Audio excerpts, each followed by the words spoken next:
there are telltale signs of stress that we can always be aware of. And the most important thing is probably your sleep quality.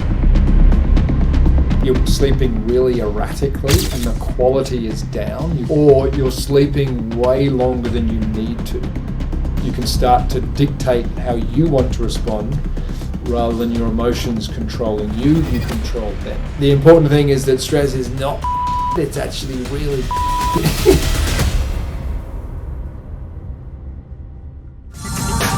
Welcome to Chief Life, the podcast that cuts the crap with science-backed insights on health, nutrition and performance. Get expert advice, actionable tips and everything you need to take control of your health and live your best life. Let's get started. Today's episode is all about stress, what it really is, how it affects us and, most importantly, how to manage it in ways that you might not have considered. Nam Baldwin is an elite human performance coach with 28 years of experience worldwide in the health and performance industries. Get ready for practical tips and eye-opening strategies that could transform how you handle stress in your everyday life. Nam works with many of the world's best performers in the business and sporting realms, coaching mindset, skills, physical capabilities, and well-being practices.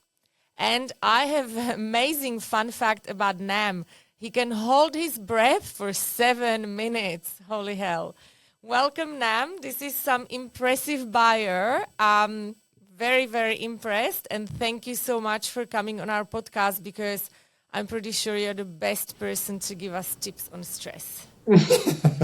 Thank you, Veronica. It's always a bit humbling when I listen to that intro. That's it's been an amazing journey, that's for sure.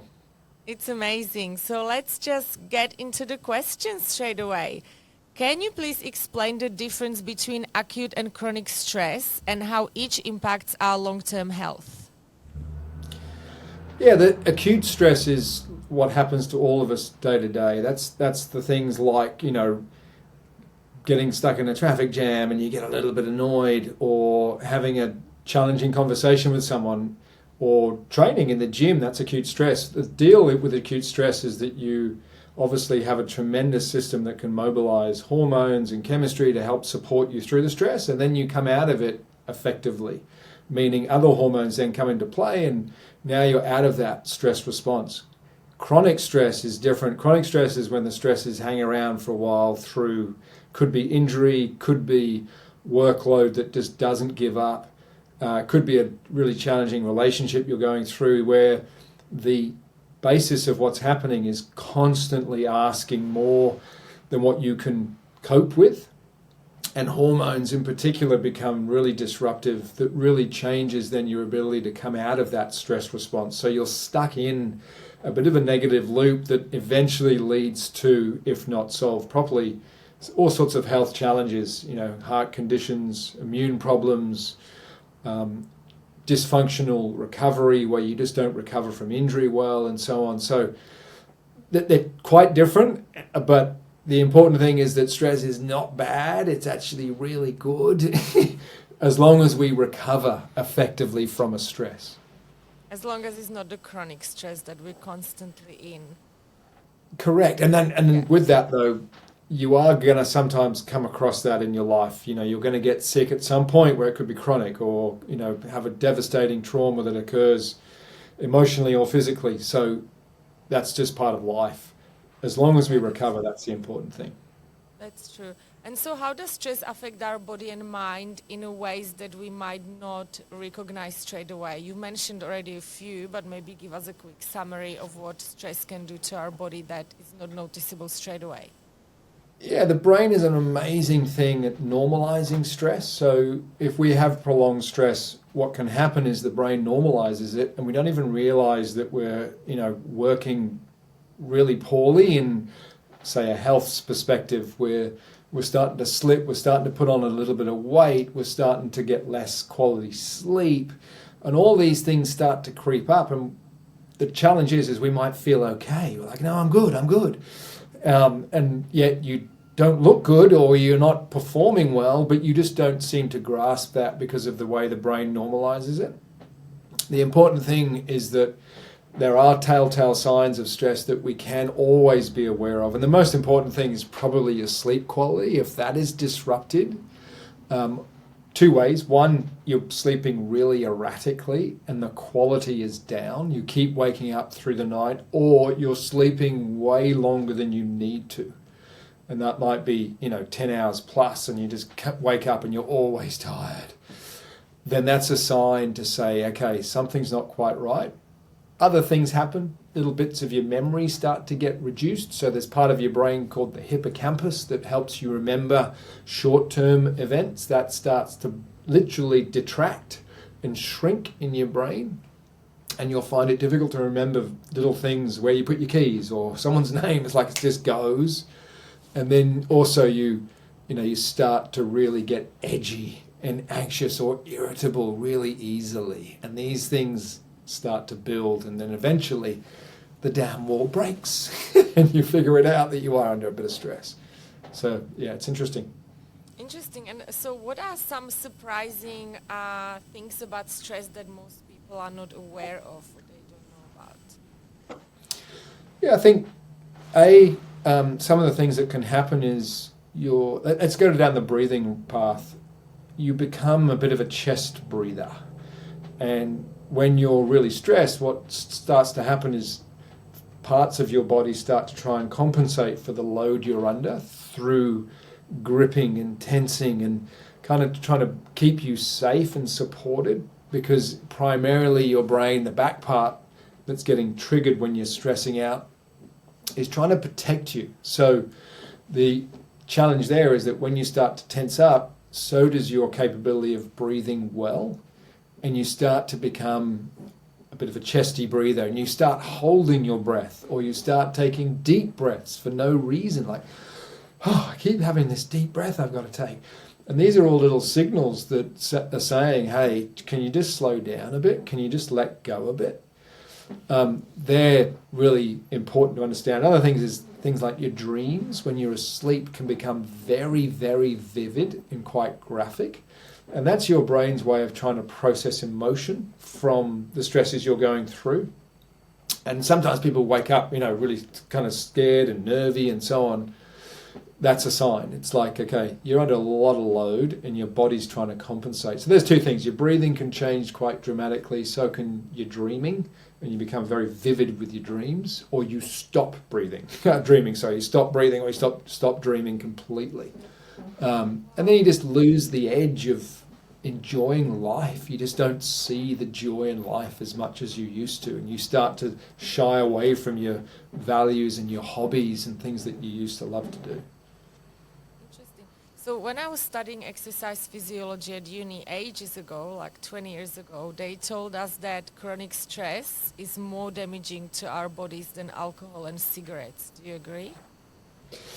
Yeah, I've heard that. Physiologically to our tissues. Yeah, because of the prolonged level of things like cortisol being drip fed into your system, it's very catabolic. It breaks you down.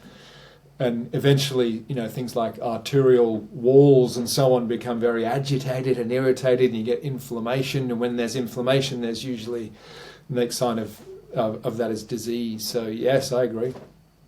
Yeah, that's very scary, considering that so many people are running around stressed all the time. Anyway, so let's ask, I'm interested, what are some unconventional or lesser known methods for managing stress that you found effective?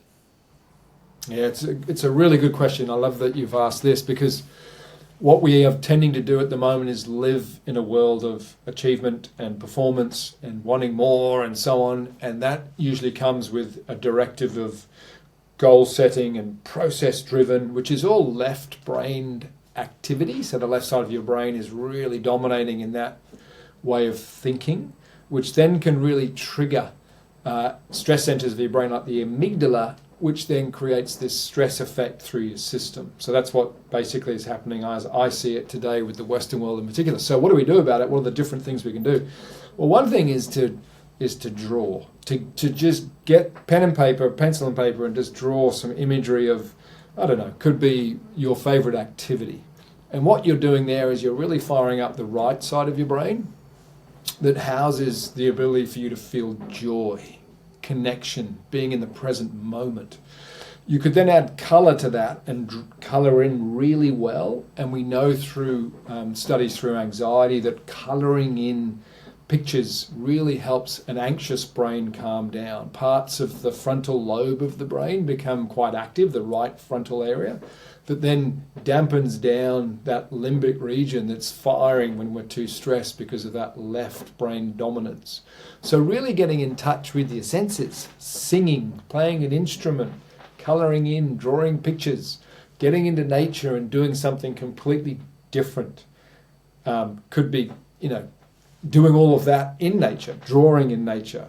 Those types of things seem to be really, really supportive in helping people just calm down a bit because of the way the right brain then starts to kick into gear and the left calms down, and that amygdala on the left side just starts to diminish its sensitivity. It starts to just lower its activation, and now we're going more into present time with the act of the task that we're doing, which hopefully is enjoyable, and we start to lose that stress response and we start to feel, happy, joy, serotonin lifts as cortisol drops, that type of thing. They're really great tips, but I think it also depends a lot on person's mindset, because I have clients sometimes telling me that they know they should do certain things to de-stress, but they're so stressed that they can't make themselves do it, and they're kind of stuck. Yeah, What would you tell them to help with their mindset? Yeah.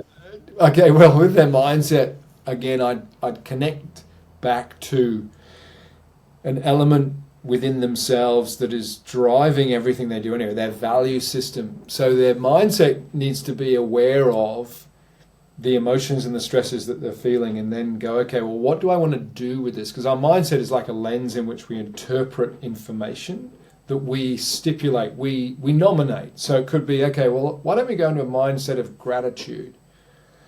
Look at what you have and just write down as many things that you're grateful for as you can. And then maybe draw a picture of what gratitude means to you and colour that in. And that would then do the same thing as what we've just said. So the mindset is literally something that we need to think about and nominate. So it could be gratitude. It could be a mindset of being more open, being more curious. Look, let's get curious with your stress. Why don't we go for a walk on the beach and just look up and look out into the ocean and breathe in for 5 steps and breathe out for 6 steps and see if that calms you down a bit.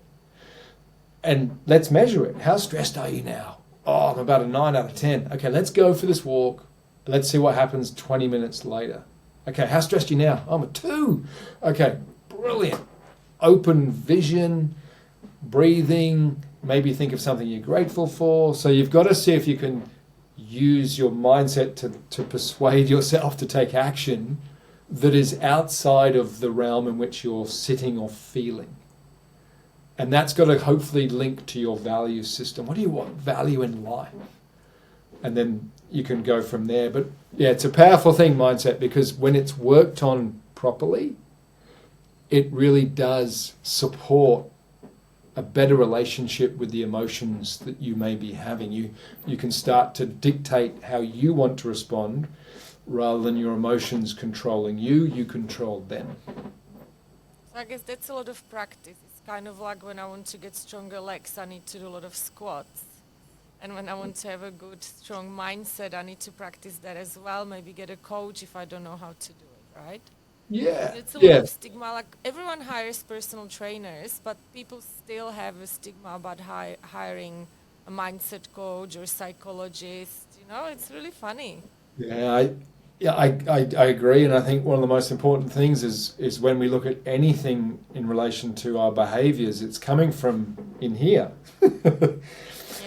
Predominantly, that's where it's coming from. So, why not train the most powerful thing that you have with a coach? You train your physical body, why not train your mental body, which is upstairs? That's what I always say, 100% coach for mindset. And then if you have a good mindset, it's easier to train as well physically. Yeah, absolutely. However, you have an amazing breath work program, and I wanted to ask you, how does our breathing influence stress levels, and if you can share any simple breathing techniques that everyone can incorporate to help mitigate stress? Yeah, of course. So I think, breath work is the direct link for the body and the mind to come together, because obviously when you focus on your breathing and you do it correctly, which I'll explain in a second, now the mind and the body are working really well together in a coherent form. When I focus on the coolness of the air coming in through my nose, my belly expanding before my chest, and then I soften my face, my jaw, my chest as I breathe out. I'm using my body and my breath to help my mind go into a calm place. And when we just link those two things together like that, you start to then improve the quality of your breath, meaning you're breathing air low into the lungs first, where most gas exchange takes place, so you're getting a more enriched level of oxygen into your bloodstream. When you then breathe out and let it come out naturally and really soften your body, you're slowing your breath down, so you're holding on to carbon dioxide for a bit longer, the gas that allows us to use oxygen. And now we're starting to really become connected to the most important part of ourselves, which is oxygenation. Now, when it comes to breath work, there's so many different methods. I believe one of the greatest things you can do is when you first wake up, you breathe in gently for 5 seconds and you breathe out for 5 seconds. Now, you don't need a watch to time that. You could just gently squeeze your thumb and forefinger together for 5 presses and breathe out for 5 presses. Very gentle, very soft. And what you're doing now is you're starting to get your diaphragm, the big muscle we use to breathe in, to contract on the in-breath that literally is elongating the heart, and then when you breathe out it relaxes and compresses the heart. You've now literally put 2 pumps together. So you get better blood circulation and you get better messaging going up through the vagus nerve to the brain that is very, very calming. So now the nervous system is going into a very calm state before you start the day, if you want to be in that place where you're like, I'm a bit nervy about how today's going to go and I'm already getting a bit revved up. 5 in, 5 out, or 5 seconds in, 8 seconds out will really create a calm nervous system, a very stable heartbeat that's supported by the way the diaphragm is moving up and down. Now, it's done in a deliberate way. It's not forced. It's just be aware of the soft and coolness of the air coming in through your nose. In fact, if you're a listener now, you could just try that. Just take a very slow breath through your nose with good posture so that your diaphragm can move. So you're sitting up a little bit to do this, like someone gently pulling on a piece of cotton above your head.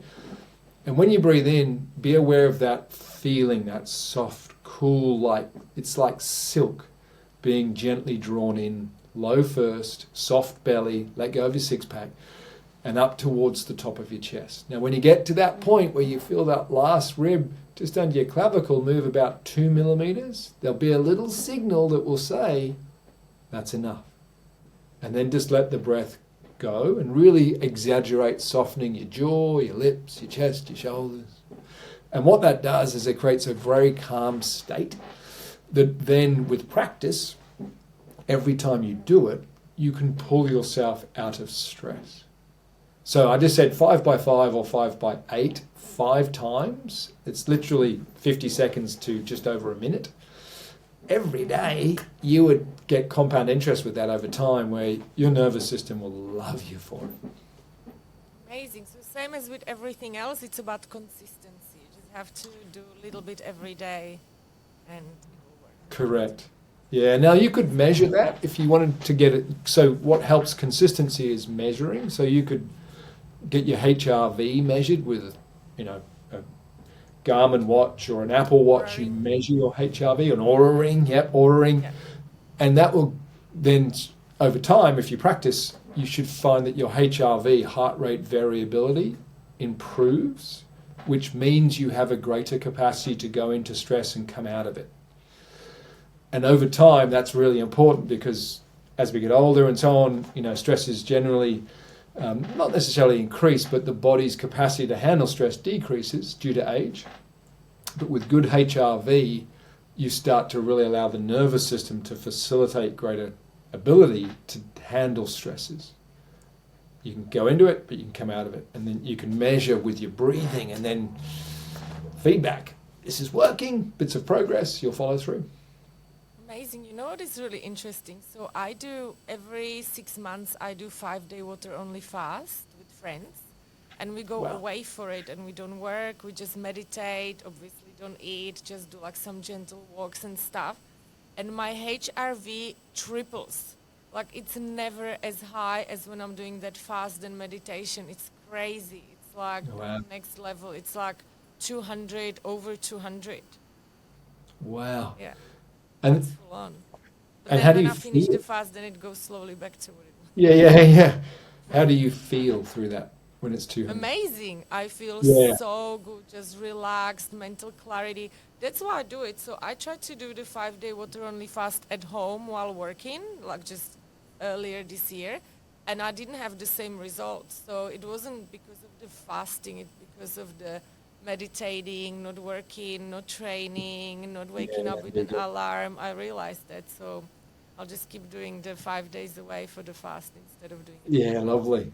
And a big part, I think, is probably your digestive system consumes so much energy that you're not digesting anything. So your system gets a boot. It's like, wow, we don't have to give all that energy to the guts. Yeah. So your nervous system has more energy to tap into. Yeah. I wanted to ask you, I know this is a big question, and maybe just answer in a nutshell and we can have a full chat about it next time, but can you tell us about how stress manifests differently in men versus women and why that might be? I think, it is a good question. It's a biggie. The manifestation of stress, again, if we sort of circle back into, okay, well, what is stress? Stress really is a number of different things. And there's mental stress or perceived stress. And then there's actually physical stress, things that actually happen to us, if you like. This is very basic, I get it. But when we look at the way that we are brought up as boys and girls, boys, in terms of behavior around stress, act slightly different to girls do, generally. Boys don't really do well with intense emotion and find it difficult to talk about and hold eye contact, but girls seem to talk about their feelings way better. And therefore, when stress emerges in a boy or a girl, male or female, from that age, there are patterns and habits put in place, literally blueprints are developed as we grow up. And so it does depend, the question does depend on a number of factors of how you've been brought up and taught to deal with stress. My age bracket, so 50 plus, as a boy, we were taught to harden up, to not cry, deal with it, move on, don't show your emotion. And stress generally will come through as an emotion at some point. So therefore, there's a chance that people in my age bracket would find it difficult to talk about things. But say a female in my age bracket may have had that journey, but probably had a different one where it was more talk about it, sit around in a circle, have chats, and really get things off their chest. And then the male brain, the female brain, it's slightly different in the sense that males tend to like to fix things quickly and solve things when it comes to problems. Not that ladies don't or females don't like to do that, they do, but there's a tendency to talk about it first and get through the difficulty of whatever it is, and then let's find a solution. But men just like to go straight to it. Let's fix it. So what that can mean is that if it's not solved, there's a challenge that something's stressful and they're trying to fix it and they can't, then men tend to also secrete a bit more cortisol, the stress hormone. That then means that can challenge their physical system. The physiology of the body gets challenged by that excessive load of cortisol and can lead to health ailments down the line, especially if we then find it more challenging the next time to deal with stress and we start to build this baggage of stresses and traumas that we never really resolve. So there's significant differences in gender. However, it does depend. It's a bit like nutrition. What should I eat? Well, it depends. So same with stress. It's how does it come through in the male and female gender? Well, it does depend, but there are slight differences in the way that both will approach stress. My advice is that whether you're male or female, always try to express, talk about your stresses, whatever they are, as soon as you can, so that you don't find that there is unresolved issues in your body, in your brain, in your memory. You're always working through the stresses that you go through, so that the system doesn't always try and push, come on, let's deal with this, and then weird and difficult situations appear in front of you because you've never resolved that issue you had with that particular person, and then that person comes into your life again, and it's all like, So you've got to think about resolving your stresses. The last thing I'd like to say is, when it comes to stress, male or female, we all have a set amounts of resiliency in relation to stress that we can all work on and build capacities to. So what I mean by that is, it doesn't matter on your gender. It's more about what are you going to do about it, and finding pathways that support your personality, your way of operating, where it's good for you, it's good for others, it's good for the greater good, to get through the stresses that you're under. So just get it off your chest. Okay, well, that, yes, you could sum it up as you've got to resolve your inner conflicts of stress, whatever it is. And we're talking about more mental stresses here, I'm guessing.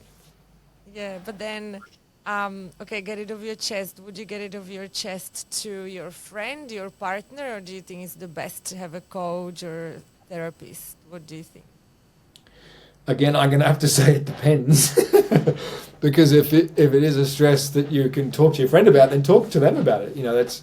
It just depends on the nature of the stress and who you trust. That's obviously a big thing, is that you feel okay. You have the ability to be vulnerable and talk about why it's stressing you, especially if it's someone like my age bracket and a male, that, if I say, I'm having this real challenge with this particular issue I'm going through and it's really hurting my feelings, they're like, just harden up, what's wrong with you? But if you're vulnerable enough and you can trust the person, you go, no, it's making me feel really uncomfortable, and I'm kind of sad about this, and I just want to talk about it. And then that is so liberating, because you start to now name the experiences you're going through internally, and when we name it, we tame it, literally. That's proven in psychology. So it just depends, but it's great to have a group of people that you can connect to, that have levels in which your open vulnerability can go to different levels. So if it's, oh no, this is hard, I need a trusted therapist, then that's your decision. So it does depend. Yeah, right.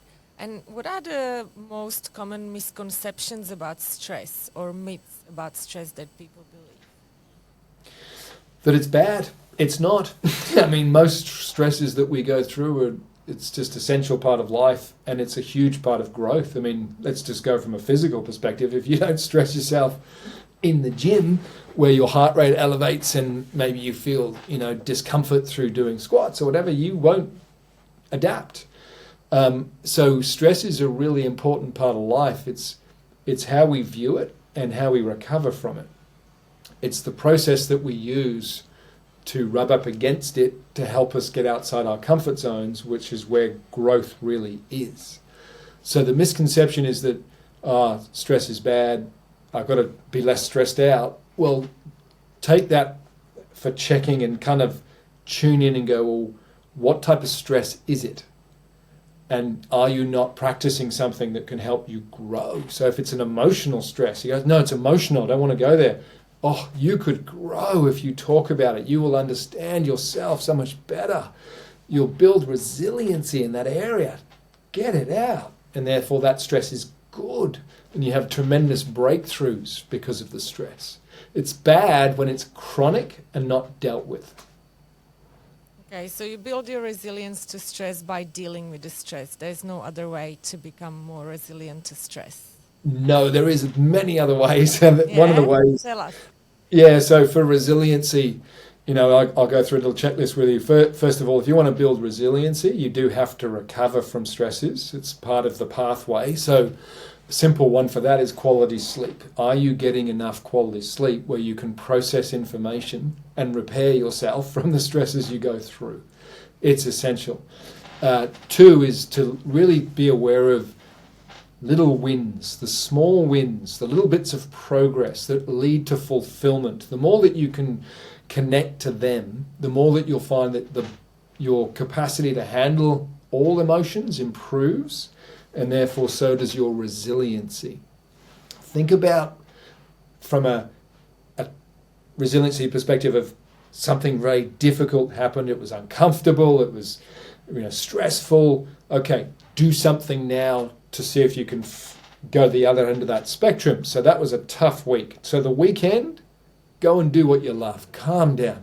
Get a massage. Go for a surf. Do that kind of stuff so that you recover from it. And that is building resiliency. So you're bouncing forward from the stress of the week.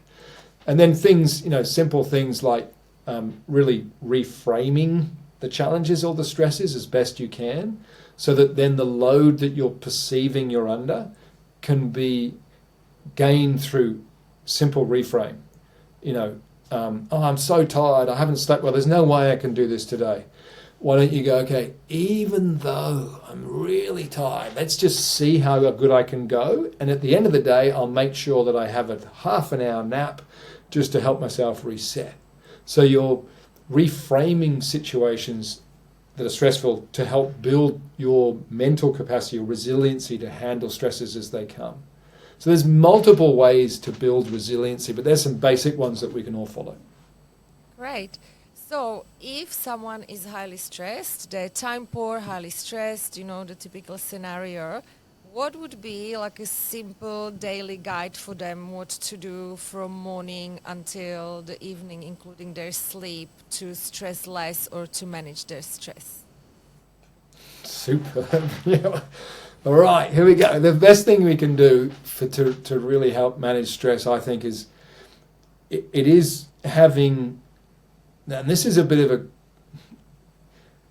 challenging way of saying, let me see if I can say this correctly. So you want to have routines, but then you want to have times where you let go of your routine. So if you've got a very busy week, dealing with stress, having clear routine, process and planning in place really helps support your brain work through the stressful week of whatever that may be. So that's really important. So what would that look like? In the morning when you wake up, let's just take it back a step actually. When you wake up in the morning, look at the biological necessities of your day. And the first thing I'd say is breathe. Just take a couple of breaths, 5 by 5, 5 by 8. Just get your heart beating well and so on. Have a pee, all that stuff, have a shower. But make sure you do a little bit of breath work just to really support your nervous system. 2, hydrate. Get some water in your system. You've been without water for 8 hours. You want to make sure your brain's ready. Yep. There you go, Veronica, have a drink. So hydrate, 400 to 600 ml of water. That would be great. 3, get into daylight so that your brain's chemistry, your neurotransmitters, the way that you build particular hormones that help you sleep well can activate. Cortisol can come through your system because of daylight before 10 a.m. so that you get the right spectrum of UV coming into your eyes that triggers that response. Move a bit. You've got a lymphatic system that doesn't have a pump and it's full of toxicity from the night before after you've regenerated and kicked out stuff from your brain and body. Invigorate. Then appreciate something. Like before you get started on your phone, maybe think about what you have and look around you and just acknowledge something that you're grateful for so that you think more optimistically through your life when you practice things like that. And the 6 steps, I'd anticipate the day. I'd think ahead and go, what have I got on and where my challenge is going to happen? How do I work around that? So that's a process I teach to so many people that takes as little as, say, 10 to 15 minutes, if not less. And there's multiple ways you can throw other things into that.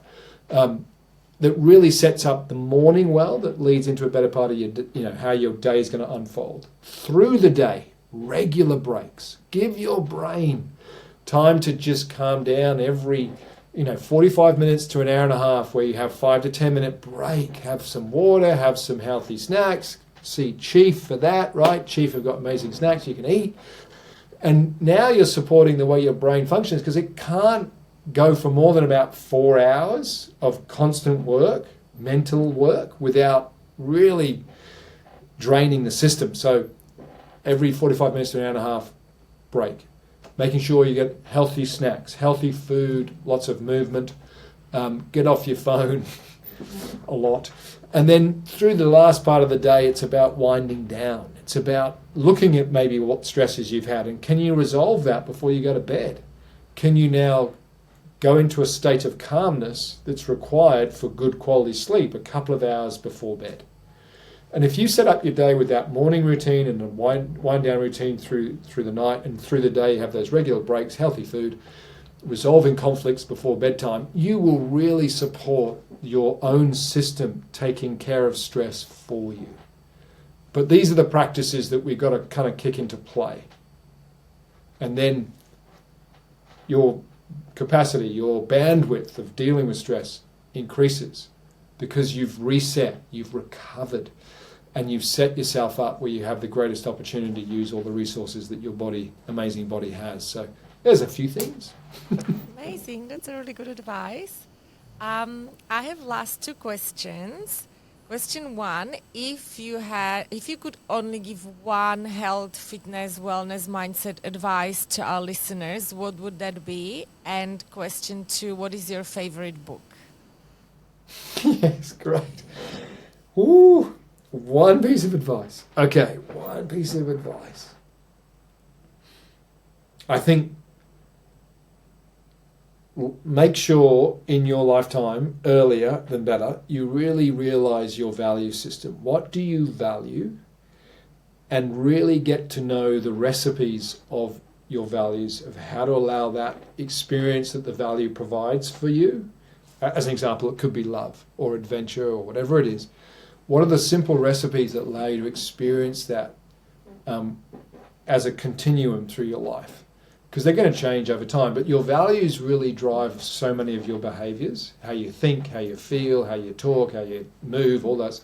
So I think that would be probably my piece of advice. And a little footnote under that is, breathe, take a breath, because it is such a huge part. I think it's the master key to everything, is the way that you breathe. If you can practice good breathing regularly, the system's going to work so well. It's incredible. But then the values is another factor. What was the second question? Sorry, I forgot. What is your favorite book? Favorite book. Oh gosh, it constantly changes. Recent favorite book then. Yeah. So let me just. What have I got here? Recent favorite book. I just ask every single of my podcast guests, because I don't really watch TV or anything. I just read books. I love reading. So this is like secretly just my collection of people's tips on what to read. I like it. Yeah, there's so many. One of the ones I always go back to is a Dan Millman book, which is called, it just slipped out of my mind just then. Cheapest Socrates is in the book. I'm just trying to remember. Let me just quickly. Dan Millman is the name of the author, and I'll just explain the book to people because it's really powerful. It's about a guy called Dan Millman who wrote the book, and he's a gymnast, and he bumps into a guy, whether it's fictional or not, through the book. Doesn't really matter. It's called the art of it's the peaceful warrior, which is what the name of the book is. The way of the peaceful warrior, and it just really articulates a really fulfilling way of living through healthy choices, both mentally, physically, emotionally. And it's a story about him being a gymnast and wanting to achieve gold medals and so on, but then meeting this particular guy that explains to him there's so much more to life than just trophies. And it just talks you through it in a really powerful way from a a well-being and a performance perspective. So that one is really, I always go back to that. I've read it probably 5 times. The Way of the Peaceful Warrior by Dan Millman. I got there. Wow, okay. That's my next book. Thank you so much. And thank you for coming on this podcast. I couldn't pick a better person to talk about this because obviously I helped some amazing people with their mental performance. So if you guys looking for a gun performance coach, here he is. Thank you so much. Have a beautiful day, and I'm hoping to get you back on to talk about some more mindset stuff. Love it. Thank you, Veronica. Really appreciate you having me. It's been great to chat. Thank you. Have a good day. You too. Thank you for listening. Let us know in the comments below what topics interest you, and don't forget to follow us.